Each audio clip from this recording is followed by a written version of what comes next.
Right, so we're going to look at how we're going to make some copper sulfate crystals, pure dry copper sulfate crystals. So making copper sulfate crystals. Now, there's variations in this. You could make other forms of crystals. What you'll need to make sure you do with that is you then change your reactants. So we'll just look at copper sulfate. The first thing is the sulfate part of the crystal. To get that, you need to use sulfuric acid. If this was copper nitrate, you'd need to use nitric acid. If it was copper chloride, you'd need hydrochloric acid. So depending on the crystal that you want to make, you would vary the reactants accordingly. If it was magnesium sulfate, then you'd need a magnesium oxide. Okay, so obviously we're going to be looking at making copper sulfate. So in terms of your starting point, you need copper oxide and sulfuric acid. Okay, so that's your starting point.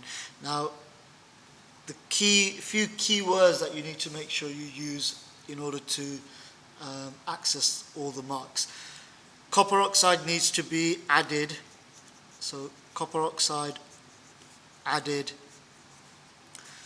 to acid in excess.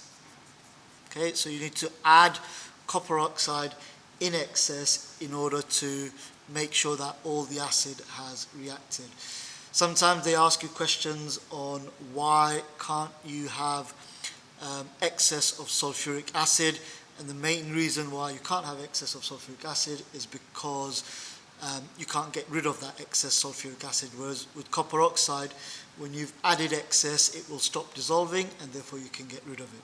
And that's our next point. So once you've added copper oxide to sulfuric acid in excess, you can heat it, so warm gently.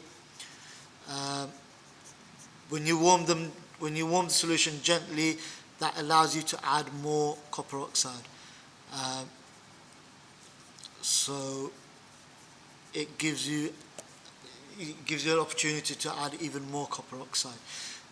Once you have added copper oxide and you've warmed it gently and you can see that the copper oxide is no longer dissolving, you then let it cool for a bit, and then you will filter the solution. So you filter the solution and using obviously filter paper and funnel, and then you will end up with a blue copper sulfate solution. So blue copper sulfate solution remains. Now you need to get rid of that copper sulfate excess water, so you would put it on a evaporating basin, so using an evaporating basin, warm the solution. Usually that's done on a water bath, so you can put a beaker of water, warm the beaker of water and put the evaporating basin on top of that beaker, and then you heat it up, but you only heat it up until crystals start to appear. So that's called the crystallization point. So warm until crystallization point. So that's known as, so crystal will start to appear, that's known as the crystallization point, so you warm it until that point. And then you leave solution to dry over a few days. So you're going to leave it to dry over a few days. You want the evaporation to happen slowly. The slower it happens, the bigger the crystals will be. And once you've done that and you get, after a few days, you look at the solution, you'll see the blue copper sulfate crystals. You then still need to dry it, because remember, the point of it at the start was to make pure dry copper sulfate crystals.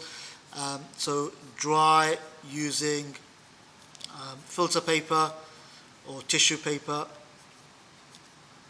or even an oven. You can dry in an oven to get rid of some excess water. So this is basically a 6 marker that you would come across in making copper sulfate crystals. And like I said at the start, they might vary, the exam questions might vary in the salt that you produce or the crystal that you produce, which you then need to vary the starting point. So the copper oxide and the sulfuric acid is directly linked to making copper sulfate. So don't fall into the trap of sticking to this if this crystal is different. Okay.